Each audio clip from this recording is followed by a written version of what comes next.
अवांजी समातुन ताईं radio voice of Sindh London. अॼु जे हिन जदीद दौर में जॾहिं सॼी सारी दुनिया हिकु टेबल ते मौजूदु आहे, राबतनि जे जहान खे इंटरनेट इंतिहाई आसान बणाए छॾियो आहे, पर उन दौर में बि सच लिकी थो वञे। जॾहिं कूड़ जी चमक हावी थी वञे थी ऐं जॾहिं मीडिया जा इदारा मज़लूम माण्हुनि सां गॾु बीहण बदिरां वक़्त जे हाकमनि सां गॾु बीही था रहनि, तॾहिं radio voice of Sindh London Sindhi ॿोली जो उहो वाहिद इदारो आहे जेको मज़लूमनि सां गॾु बीहे थो, जेको धरती सां गॾु बीहे थो। अॼु जे हिन महांगाई जे दौर में असीं radio voice of Sindh London खे पंहिंजे हड़ा वड़ा हलाए रहिया आहियूं। अवीं ॼाणो था त हीउ इदारो नान कमर्शियल आहे। सिंध दोस्त कुर्बायतनि जी माली सहायता सां पंहिंजे क़ौमी फ़र्ज़ खे इबादत सम्झी निभाए पियो। हिन ॾुखे दौर में इंतिहाई मुश्किलातुनि बावजूदि असीं जीअं जो तीअं नशरियात खे जारी रखियो अचूं। हीअ इदारो अव्हांजे माली सहकार जी आजियां कंदो ऐं माली सहकार जो मुंतज़र रहंदो। जंहिं अवीं radio voice of Sindh London ऐं voice of Sindh web TV जी माली सहायता करणु चाहियो था त पोइ इश्तिहारनि जी मद में असांजी मदद करियो त जीअं हीउ इदारो पंहिंजे पेरनि ते बीही सघे। उन सां गॾोगॾु असांजे यूट्यूब चैनल खे सब्सक्राइब करणु न विसारियो। असांजा प्रोग्राम वधि में वधि दोस्तनि ताईं पहुचायो त जीअं सचाई जो हीउ सॾु घर घर ताईं पहुची सघे। 16 फरवरी 2026 सूमर जे ॾींहुं प्रोग्राम मंज़र नामो साण करे आऊं अव्हांजी ख़िदमत में हाज़ुर अव्हांजो पंहिंजो मेज़बान हबीब लगारी। प्रोग्राम जी शुरूआत में अव्हां लाइ इहा ई दुआ त शाल जितू जो सुख सलामती सां जो कॾहिं बि ॾुखियो ॾींहुं न ॾिसो ऐं कॾहिं बि अव्हां जूं मुर्कूं मेरियूं न थियनि। जिते बि रहो सिंध लाइ, सिंध वासियुनि लाइ ऐं दुनिया जे मसरूम माण्हुनि लाइ जाग खोड़ींदा रहो। शाल अव्हांजा ख़्वाब तहबीरनि सां लाऊं लही सघनि। प्रोग्राम मंज़रनामे में अॼु मुख़्तलिफ़ मंज़रनि ते नज़र विझंदासीं। ख़सारे में वेंदड़ मईशत पाकिस्तान कंहिंजो सार वठंदो, चीन जो या कंहिं ॿिए मुल्क जो, इन बाबति बि ॾिसंदासीं त वरी इहो बि ॼाणण जी कोशिशि कंदासीं त हुकूमत इमरान ख़ान जो बहितर इलाज छो नथी कराए। रमज़ान में महांगाई जे सतायल ग़रीबनि खे रिलीफ मिलंदो या न, इन बाबति पिणु ॼाणण जी कोशिशि कंदासीं। जॾहिं त शहीद हिदायतुल्लाह लोहार जी वरसी ते खेसि भेटाइण जा गुलाबा थींदासीं, उन सां गॾोगॾु रशीद भट्टी खे पिणु वरसी ते भेटा पेश कंदासीं। धरती जे वसीलनि ते वालार रोकण वारी ज़रूरत वारे मामले ते पिणु ग़ौर वीचार कंदासीं। सभ खां पहिरियां सिंध जे वसीलनि ते वालार वारे मामले खे ॾिसंदासीं। सिंध सां नाइंसाफ़ियूं रोकण जी ज़रूरत सदाईं रही आहे।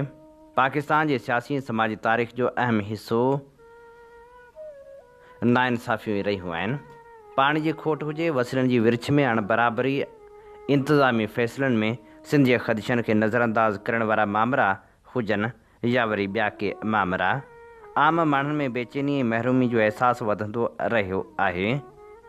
पाणी जो मसइलो ख़ासि तौर ते इंतिहाई हसास आहे, छो त सिंध जी मैशत जो वॾो दारोमदार सराइत ते आहे। दरिया जे पाणी में घटिताई सां न रुॻो पोख मुतासिर थिए थी, पर ॻोठाण जे रोज़गार, मालवंद माण्हुनि जी चुरपुर ऐं ख़ुराक जी पैदावार ते पिणु सिधो असरु पवे थो। जॾहिं पाणी मुनासिब मिक़दार में न पहुचे तॾहिं इहो अहसासु पैदा थिए थो त सूबे सां नाइंसाफ़ी थी रही आहे। उहो अहसासु सियासी बहसनि खे बि तेज़ करे छॾे थो ऐं सूबनि विच में बेइतमादी खे जनमु ॾिए थो। सिंध ते वालार या वसीलनि ते कब्ज़े जो तासिर बि इन करे वधे थो जॾहिं मक़ामी आबादी खे नज़र अंदाज़ कयो वञे। ज़मीननि, ॿेटनि ऐं कुदरती वसीलनि बाबति फ़ैसिला उन्हनि खां सवाइ कया वञनि। अहिड़ी सूरतहाल में माण्हुनि खे ख़दशो थिए थो त संदनि सुञाणप, सक़ाफ़त ऐं मुआशी हक़ ख़तरे में पइजी सघनि था। तंहिं करे शफ़ाफ़ पॉलिसियूं ऐं मक़ामी निमेदनि सां सिफ़ारत इंतिहाई ज़रूरी बणिजी वञे थी।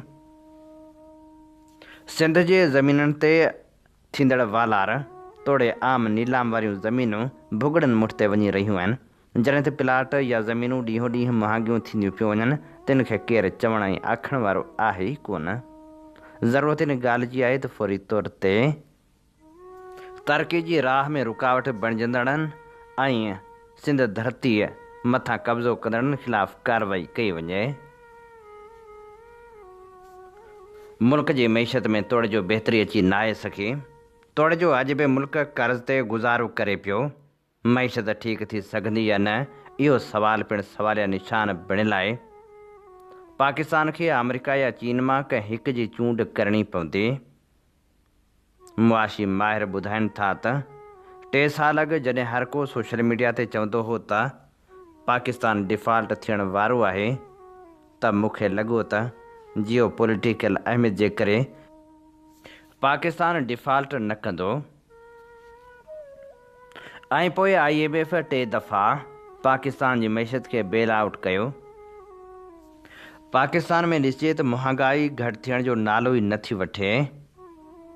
22% आबादी गुरबत जी लाइन खां हेठि आहे ऐं सियासी गैर इस्तेहकाम ऐं कोविड सबबि वधीक माण्हुनि लाइ गुरबत वधी आहे। आलमी निज़ाम जेको पहिरीं ऐं ॿी आलमी जंग खां पोइ वजूद में आयो ऐं बाद में सर्द जंग दौरान मग़रबी दुनिया पारां क़ाइमु कयल इदारनि IMF, world bank, ADB, WTO, UN ज़रिए हमवार तरक़ी ऐं इंसानी हक़नि लाइ कमु कयो। हाणे इहो सिस्टम टुटी रहियो आहे। यूरोप में डेमोक्रेसी वापसि सख़्त क़ौमी ऐं नस्ली कोमप्रस्ती या फाशिज़म ॾांहुं वञी रही आहे। पाकिस्तान खे हिन बदिलजंदड़ आलमी माहौल में इंतिहाई मुहतात क़दम रखणु घुरिजनि। पाकिस्तान चीन जी ट्रेड 24 अरब जे लॻभॻि आहे, जंहिंमां चीन जो हिसो 1.5 अरब आहे ऐं पाकिस्तान जो सिर्फ़ु 2.5 अरब। अमेरिका ऐं इंडिया जा मुआहिदा पाकिस्तान खां वधीक फ़ाइदेमंद आहिनि, पर उहे सभु जियो पॉलिटिकल पस मंज़र में आहिनि। पाकिस्तान खे मुस्तक़बिल में कंहिं हिक पासे खे चूंडणो पवंदो, छो त चीन ऐं अमेरिका जे विच में तकरार जारी आहे। मौजूदा पॉलिसियुनि खे इक़्तिसादी लिहाज़ सां मुतवाज़न रखण जी ज़रूरत हर हाल में रही आहे। हाणे ॾिसणो इहो आहे त पाकिस्तान आख़िर कंहिंजे पासे बीहे थो। छा पाकिस्तान चीन तरफ़ वेंदो, अमेरिका जो साथ ॾींदो या कंहिं ॿिए मुल्क जो सहारो वठंदो? छो त पाकिस्तान खे सहारे जी ज़रूरत आहे। मुसलसल मुआशी सूरतहाल ख़राबु थियण जे करे किथां न किथां पैसा वठणा आहिनि, पर इहो 1-2 ॾींहंनि में वाज़ह थी वेंदो आहे कहिड़े पासे बीहण जो फ़ैसिलो कयो आहे। अवां जी समातुनि ताईं radio voice of Sindh London. अॼु उन अमर इंसान जी वरसी मल्हाई पई वञे जंहिं सचाई जा सॾ वरणाया, जंहिं अज़ियतूं बर्दाश्त कयूं, जंहिं अक़ूबत खारन में क़ैद भोॻियो, क़ैद तन्हाई बि ॾिठी ऐं टार्चर बि बर्दाश्त कयो ऐं हुन बीमारियुनि खे बि मुंहुं ॾिनो। पर 16 फेबरवरी ते अॼु खां ठीकु 2 साल अॻु रात जे रहज़ननि हथां शहीद कयो वियो। हूअ जंहिंजी सुञाणप बाज़मीर उस्ताद वारी बि हुई ऐं सियासी कारकुन वारी बि हुई। हुन अमल जे मैदान में रही जदोजहद करण खे तरजीह ॾिनी। हुन क़ौमी कारकुन सॾाइण बहितर सम्झो ऐं हा, हू आशिक़ बि हो, उन धरती जो आशिक़ जेका सिंध धरती अॼु बि दुनिया में पंहिंजी मुनफ़रद सुञाणप रखे थी। नसीराबाद जूं घटियूं हुनखे सुञाणींदियूं हुयूं ऐं हूअ नसीराबाद जे घटियुनि खां आशना हो। हुनखे इहा बि पक हुई त रात जे रहज़ननि हथां कॾहिं बि मारिजी सघां थो, पर हुन कॾहिं बि हिमत कोन हारी। हुन राति जी रहज़नी ते आवाज़ उथारियो ऐं हुन लिखियो। हू जिते सिंध जे बरंदड़ मसइलनि ते कालम लिखंदो हो, उते हूअ सिंध जे मसइलनि ते विच शहर में धरणो हणी बीही बि रहंदो हो ऐं पोइ आस्ते आस्ते काफ़िलो बणिजी वेंदो हो। जीअं माण्हू अकेलो कंहिं मंज़िल तरफ़ वेंदो आहे ऐं पोइ काफ़िला बणिजी वेंदा आहिनि, बिल्कुलु ईअं ई हुन जदोजहद में यकीन रखियो ऐं अकेले सिर हुन घणो कुझु करण थे चाहियो ऐं करण जी कोशिशि बि कई। पर छा कजे, जॾहिं हालतूं माण्हू जे हथ वस में न रहंदियूं तॾहिं ईअं ई थींदो आहे।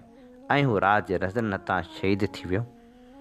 तोड़े जो 2 साल गुज़री चुका आहिनि संदसि शहादत खे, पर पोइ बि हूअ हिकु लम्हे लाइ विसरी इन करे न आहे सघियो जो हुन दिलि में सचाई रखी हुन वटि का बि मेर कोन हुई। केॾो वॾो अलमियो आहे जो हुन अज़ीम इंसान जा कातिल अॼु बि गिरफ़्तार थी न आहिनि सघिया। अॼु जॾहिं ॿीं वरसी मल्हाई पई वञे तॾहिं ज़रूरत इन ॻाल्हि जी आहे त इंतिज़ामिया कातिलनि जी गिरफ़्तारी लाइ क़दम खणे। आम हीअं ॿुधी रहिया आहियो radio voice of Sindh London. अव्हांजी ख़िदमत में प्रोग्राम पेश कयो पियो वञे मंज़रनामो। मंज़रनामे साण आऊं अव्हां सां मुख़ातिबु आहियां पंहिंजो मेज़बान हबीब लगारी।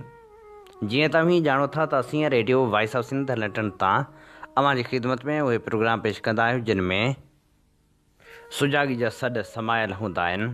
असीं मंज़रनामे जा मंज़र खणी हाज़िर थींदा आहियूं। उन सां गॾोगॾु जग जहान जो ख़बरूं पिणु radio voice of Sindh London तां नशर कयूं वेंदियूं आहिनि। असीं गुलाबनि जा गीत तव्हां ताईं पहुचाईंदा आहियूं। असांजी हमेशह कोशिशि रही आहे त बहितर खां बहितर लिखणियूं तजिया ऐं तबसरा अव्हां ताईं पहुचाइजनि। सुजाॻी जे हिन सफ़र में असांखे अव्हां जे साथ ऐं सहकार जी ज़रूरत आहे। अचो हिन सफ़र में असां सां हमक़दम बणिजो। रमज़ान जो महीनो बि शुरू थियण वारो आहे। रमज़ान में बाक़ी वञी 2 ॾींहं बचा आहिनि। वज़ीर आज़म शहबाज शरीफ़ रमज़ान रिलीफ पैकेज जो ऐलान पिणु करे छॾियो आहे। गुज़िरियल साल रमज़ान में मुस्तक़ब माण्हुनि खे डिजिटल निज़ाम ज़रिए इमदाद फ़राहम करण जो ज़िक्र कंदे हुन चयो त गुज़िरियल साल 20 अरब रुपया मुख़्तस कया विया हुआ, जॾहिं त हिन साल रमज़ान पैकेज लाइ 38 अरब रुपया रखिया विया आहिनि। वज़ीर आज़म शहबाज शरीफ़ तरफ़ां रमज़ान पैकेज जो ऐलान समाजी तौरु हिकु मुस्बत क़दम आहे। उन प्रोग्राम जो मक़सदु ज़रूरतमंद माण्हुनि ताईं माली सहायता पहुचाइण ऐं उन्हनि जी रोज़मर्रा जी ज़िंदगी में आसानियूं आणणु आहे। पर हक़ीक़त इहा आहे त हर नए ऐलान सां गॾु हिकु अहम सुवाल बि पैदा थिए थो, छा ही पैकेज वाक़ई मुस्तक़ माण्हुनि ताईं पहुचंदो या रुॻो हिकु सियासी करतब आहे। रमज़ानुल मुबारक बरकतनि रहमतनि ऐं हमदर्दी जो महीनो आहे, पर अफ़सोस सां चवणो पवे थो त हिन मुक़दस महीने में हर साल महांगाई में वाध ॾिसण में अचे थी। आम इस्तेमाल जूं शयूं जहिड़ो कि अटो, खंडु, तेल ऐं भाॼियूं, मेवा, गोश्त ऐं खीर जूं शयूं ओचितो महांगियूं थी वञनि थियूं, जंहिंजे करे ग़रीब ऐं विचोले तबिके जा माण्हू सख़्तु परेशान थियनि था। इन महीने में सभ खां अहम सबबु तलब ऐं रसद जो तवाज़ुन बिगड़जणु आहे। रमज़ान जे महीने में खाधे पीते जी शयुनि जी तलब आम ॾींहंनि जी भेट में घणी वधी वञे थी, जॾहिं त रसद कॾहिं कॾहिं साॻी रफ़्तार सां नथी वधे। वापारी हिन मौक़े जो फ़ाइदो वठी ज़ख़ीरे अंदोज़ी कनि था ऐं शयूं लिकाए बाद में महांगे अघ ते विकिणनि था। अहिड़े अमल जे करे मार्केट में हथरादू खोट पैदा थी वञे थी, जंहिंसां अघ वधी वञनि था। कुझु वापारी नाजाइज़ मुनाफ़ो कमाइण लाइ अघ वधाए छॾींदा आहिनि। निगरानी जी खोट ऐं क़ानून ते सही अमल दरामद न थियण सबबु उहे अनसर बेख़ौफ़ थी कमु कनि था। महांगाई ते ज़ाब्तो आणण लाइ हुकूमत खे घुरिजे त रमज़ान खां अॻु ज़रूरी शयुनि जी मुनासिब फ़राहमी यकीनी बणाए। सरकारी सतह ते सस्तियूं बाज़ारियूं या रिआयती स्टॉल क़ाइमु करे सघिजनि था, जिते आम माण्हुनि खे मुनासिब अघ ते शयूं मिलनि। ज़ख़ीरे अंदोज़ी ऐं मुनाफ़ेख़ोरी ख़िलाफ़ सख़्तु कार्रवाई करणु घुरिजे त जीअं को बि वापारी नाजाइज़ फ़ाइदो न वठी सघे। क़ीमतनि जी बाक़ाइदा निगरानी पिणु ज़रूरी आहे। जेकॾहिं मार्केटनि में रोज़ानी बुनियाद ते अघनि जी चिकास कई वञे ऐं मुक़ररु कयल अघनि जी भञकड़ी कंदड़नि ते ॾंड लॻाया वञनि त महांगाई ते ज़ाब्तो आणे सघिजे थो। उन सां गॾु गॾु अवाम में बि शऊर पैदा करणु घुरिजे त हूअ ज़रूरत खां वधीक ख़रीदारी न कनि, छाकाणि त ग़ैर ज़रूरी ख़रीदारी बि तलब वधाए महांगाई जो सबबु बणिजे थी। महांगाई रोकण लाइ मुख़्तलिफ़ इदारा ज़िम्मेवार आहिनि। हुकूमत पॉलिसियूं ठाहे थी, जॾहिं त ज़िले इंतिज़ामिया मार्केटनि में अघनि ते नज़र रखे थी।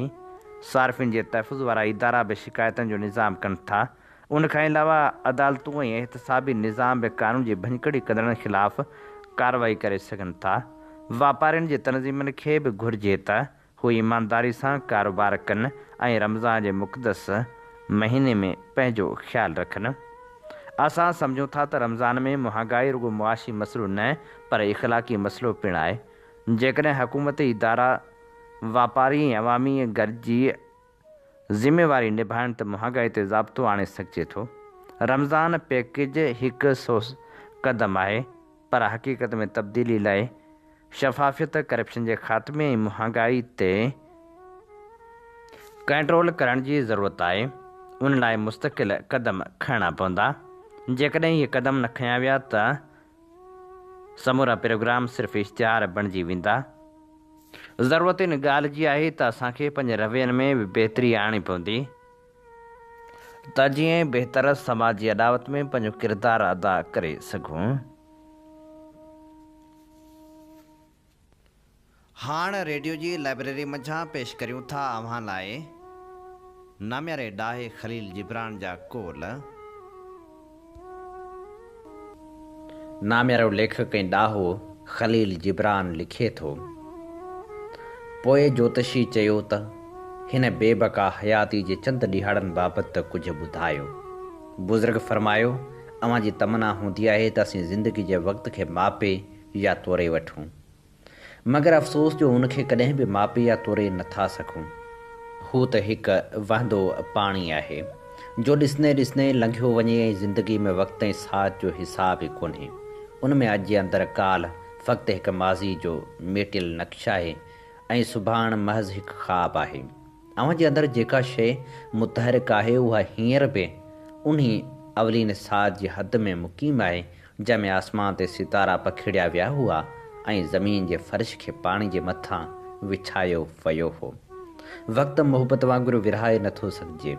हू त हिकु बेक़ैद रफ़्तार आहे, पर जेकॾहिं किन मजबूरियुनि सबबि अव्हां वक़्त खे मौसमनि में तक़सीम था करियो त हर मौसम खे ॿियनि सभिनी मौसमनि ते गहरियल सम्झो ऐं हाल खे माज़ी जी यादि ऐं मुस्तक़बिल जी उमेद सां भरपूर रखो।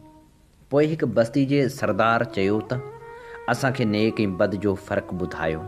बुज़ुर्ग फरमायो, अव्हां जे अंदरि जेके नेक आहे उनजो ज़िक्र त अव्हां सां करियां थो, पर जेके बद आहे उन लाइ छा चवां, छो त नेक ई किन मजबूरियुनि सबबि बद थिए थो। नेक जॾहिं बुखायल थिए थो तॾहिं अंधेरी गार में पंहिंजो खाधो ॻोल्हे थो, जॾहिं उञायल थिए थो तॾहिं गंदो पाणी बि पी वञे थो। अव्हीं तेसि ताईं नेक आहियो जेसीं अव्हां सां मानवी वजूद साथी आहे। उहो कुदरती क़ाइदो आहे त को बि दुश्मन कंहिं बि मुल्क ते फतह तॾहिं पाए सघंदो आहे जॾहिं हुनजो घर फिटल हूंदो आहे, या को बि चोर तेसि ताईं कंहिं बि घर में दाख़िल थी न सघंदो आहे जेसि ताईं को घर जो वाक़िफ़ु हुनखे हथ ॾस न करे। अलबत्ता किन हालतुनि में इन हूंदे बि बजाए थी वेंदो आहे, छो त कॾहिं कॾहिं ईअं ॾिठो वियो आहे त पाणी अंदरि ॿेड़ी जो को तख़्तो निकिरी वेंदो आहे त ॿुॾंदी त आहे पर टोला कुन में त ज़रूरु हूंदी आहे। अव्हांखे सिर्फ़ु उन लाइ बि चई नथो सघिजे त अव्हां पंहिंजे लाइ कुझु हासिलु करण जी कोशिशि करियो था। अव्हां जॾहिं ईअं करियो था तॾहिं अव्हां वण जे उन पाड़ मिसल बणिजी वञो था जो ज़मीन जे अंदरि रहे थी, मंझांइसी ख़ुराक खणे थी। हू भला ईअं न करे त ॿियो छा करे। पोइ मेवे खे उहो हक़ न आहे जो हू पाड़ खे चवे त तूं बि मूं वांगुरु नेमत बख़्श बणिज। जॾहिं अव्हीं पंहिंजी मंज़िल तरफ़ सीनो साए वधो था तॾहिं नेकोकार आहियो, पर जे आहिस्ते आहिस्ते वधो था त बि अव्हां खे बदकार चई नथो सघिजे, छाकाणि त अव्हां होरियां या ॾाढियां हलंदा था रहो। पर उहे शख़्स जे रुॻो मंज़िल जा ख़्वाब ॾिसंदा रहनि था उन्हनि खे बि बदकार न चइबो। ॾिसो, हरण कॾहिं बि कछुनि खे तेज़ रफ़्तारी सेखारे नथो सघे, तंहिं हूंदे बि उनखे उन चवण जो हक़ ई कोन्हे त समूरी रफ़्तार संसी हिसे में आहे। ए नेक ऐं बद जे इम्तियाज़ में गिरफ़्तारो अव्हां सभिनी जे वजूद अज़ीम ॾांहुं डोड़ आहे। फ़र्क़ु सिर्फ़ु हीअ आहे त हिकिड़नि जी ख़्वाहिश वहंदड़ दरिया मिसल आहे जा पंहिंजी पूरी ताक़त सां समण तरफ़ वहंदी रहे थी ऐं वहंदे झंगलनि ऐं बयाबाननि खे पंहिंजा मटा सटा राग ॿुधाईंदी उन्हनि खे शादाब कंदी वञे थी। ॿियनि में इहा तमना हिकु निंडे चश्मे मिसल आहे जा कुझु पंध ते वही ज़मीन जे कंहिं हेठाणी में रुकिजी वञे थी। हूअ समंड तां पहुची नथी सघे, लेकिन हुनजो वहिकिरो हमेशह समंड ॾांहुं हूंदो आहे। हीअ कुझु वर्क हुया नाम्यारे लेखक ऐं ॾाहे ख़लील जिब्रान जा लिखियल। अवां जी समातुनि ताईं radio voice of Sindh London. आम हीअं ॿुधी रहिया आहियो radio voice of Sindh London. अवां जी ख़िदमत में प्रोग्राम पेश कयो पियो वञे मंज़रनामे साण आऊं अवां जी ख़िदमत में हाज़ुर अवां जो पंहिंजो मेज़बान हबीब लगारी। जीअं बि ॼाणो था त असीं radio voice of Sindh London तां अवां जी ख़िदमत में उहे प्रोग्राम पेश कंदा आहियूं जिन में सचाई जा सॾ हूंदा आहिनि ऐं तारीख़ जा अमल वर्क हूंदा आहिनि। असीं चाहियूं था त हीउ सफ़र सफलता माणे, जंहिं लाइ असांखे अवां जे साथ ऐं सहकार जी ज़रूरत आहे। अचो हिन सफ़र में असां सां हमक़दम बणिजो। असीं सॼी सिंध में ॿूटा पोखण जे लाइ ॿूटा पोखण वारी मुहिम हलाइण जे सिलसिले में नवाबशाह रोड ते वण पोखींदा रहूं था। जॾहिं बि कंहिंजी सालगिरह ईंदी आहे त असीं को न को वण लॻाईंदा आहियूं। हीउ वण लॻाइण वारो अमल शायदि अव्हांखे सम्झ में न अचे, पर हक़ीक़त इहा आहे त जॾहिं हिकु भेरो ॿीहर सिंधी अदबी संगत जी चूंड थी आहे, तॾहिं खां पोइ चूंड चहचिटो मत लाइ लाज़मी आहे नई बाडी पारां ज़िलनि जूं चूंडूं बि कराइणियूं आहिनि ऐं इहो इर्तिका वारो सफ़र अॻिते रखिणो आहे।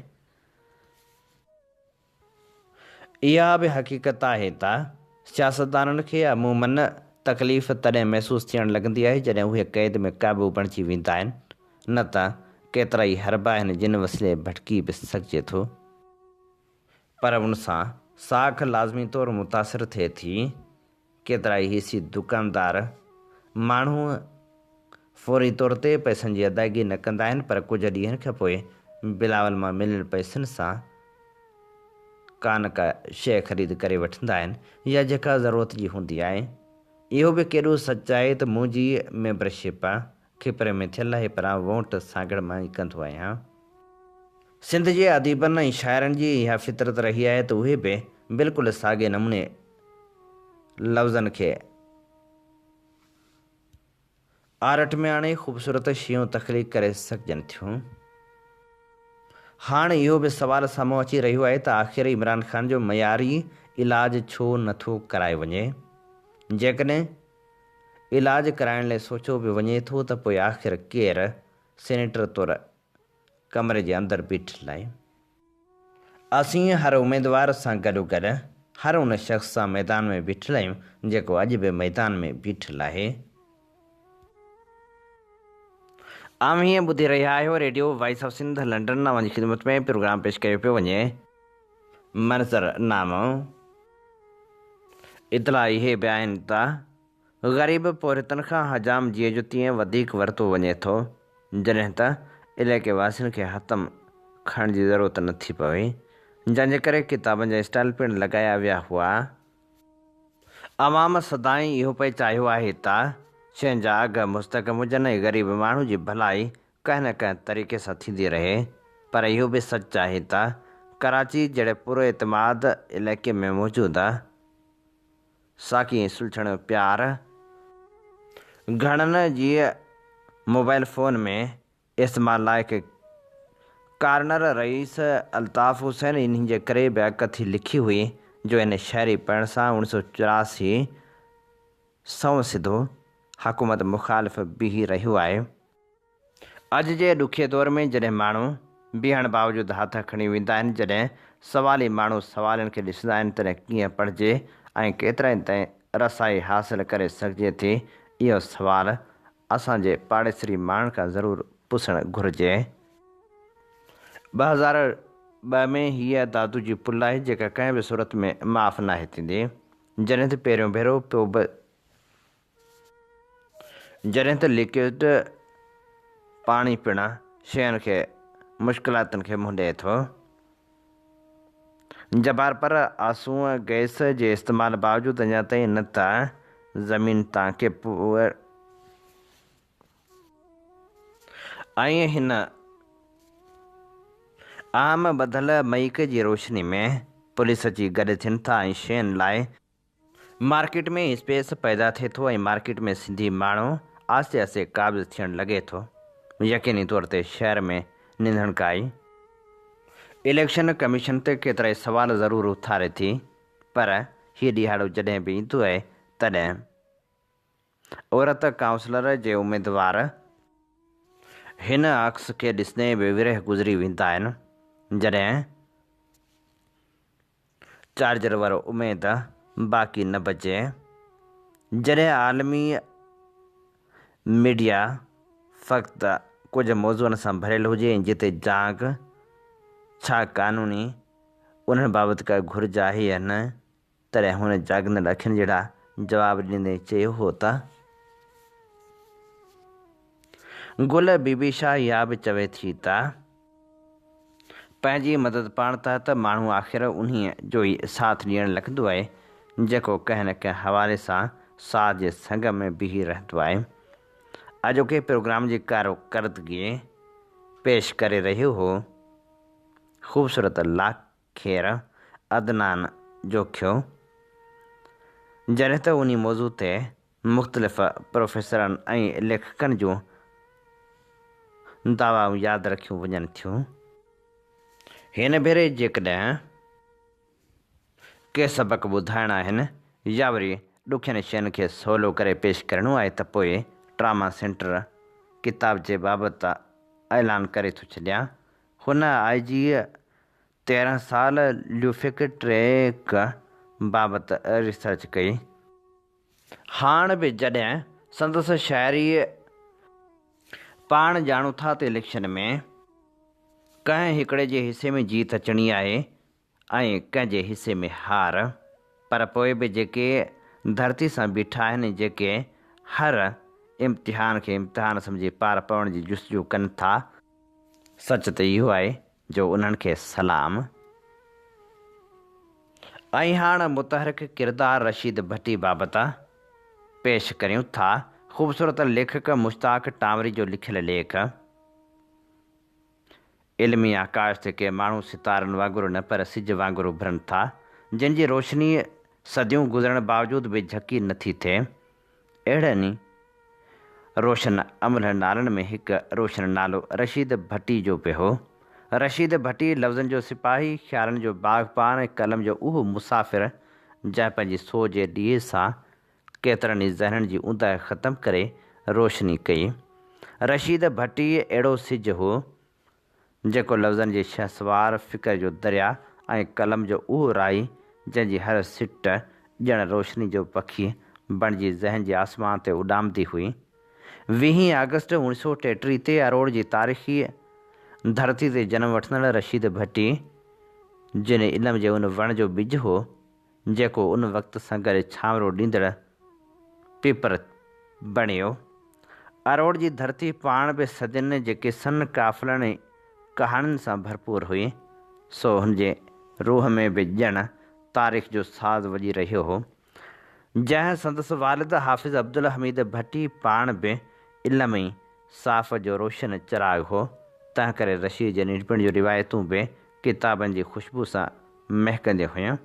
नंढिड़ो रशीद जॾहिं किताबनि जे वर्कनि खे छुहंदे वॾो थियणु लॻंदो हो, ॼण को ॿार गुलनि जे पंखुड़ियुनि सां खेॾी रहियो हुजे। लफ़्ज़नि सां इहा शुरूआती दोस्ती आहिस्ते आहिस्ते अहिड़ी मुहबत में बदिलजी वई जीअं बरसाती बूंद मिटी में पई ख़ुशबू छणे। सखर जे दरसगाहनि मां इल्मु हासिलु करण दौरान हुनजो ज़हन हिकु खुलियल आसमान वांगुरु थींदो वियो, हदनि खां आज़ादु सोचनि सां मालामाल। सखर जे दरसगाहनि मां इल्मु हासिलु करण दौरान हुनजो ज़हन हिकु खुलियल आसमान वांगुरु थींदो वियो, हदनि खां आज़ादु सोचनि सां मालामाल। सखर जे दरसगाहनि मां इल्मु पिराइण खां पोइ हुन क़ानून जी दुनिया में क़दम रखियो। क़दम जी दुनिया में क़दम रखण बावजूदि संदसि दिलि अदालत जे दीवारनि में न पर अदब जे उफ़क़ में उॾामंदी रही। उन करे संदसि असल सुञाणप अदालत न अदब जो दरबार बणियो। सिंध यूनिवर्सिटी मां MA सिंधी अदब में गोल्ड मेडल हासिलु करणु ॼण संदसि ज़हनी महिनत जी ताजपोशी हुई, जेका ॿुधाए रही हुई त हूअ मुसाफ़िर उर्फ़त आम वाट जो न पर फ़िक्र जी शाहराह जो राही आहे। रशीद भट्टी जी शख़्सियत बाबति संदसि हमअसर लिखनि था त संदसि शख़्सियत कंहिं तारुफ़ वांगुरु हुई। मथा चरे ते नरम लहरनि में सकून पर अंदर गहराइनि में तूफ़ान।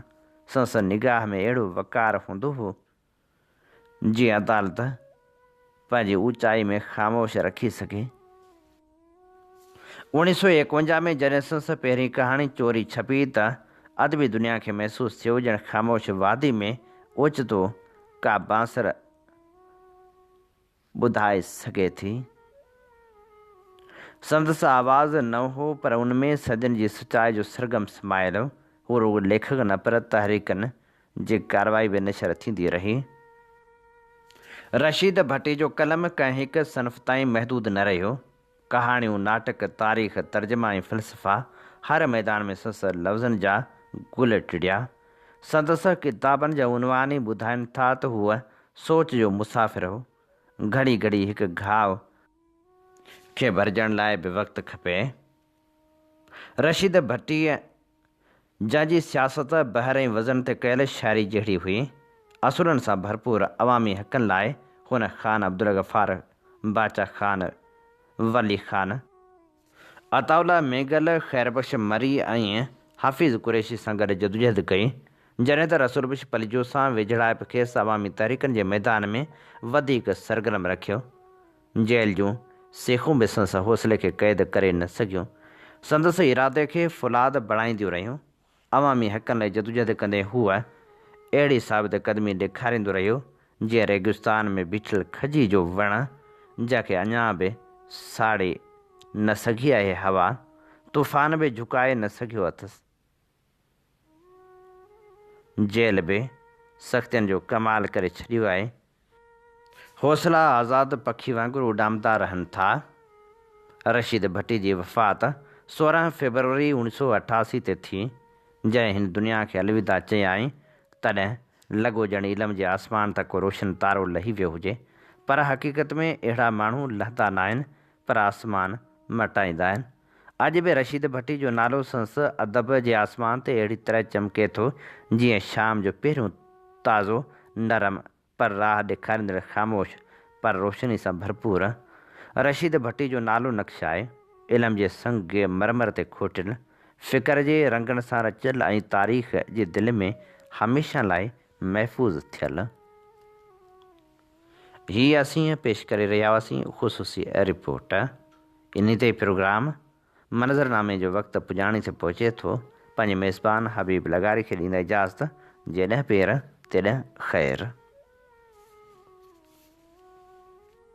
अवां जी समातुनि ताईं radio voice of Sindh London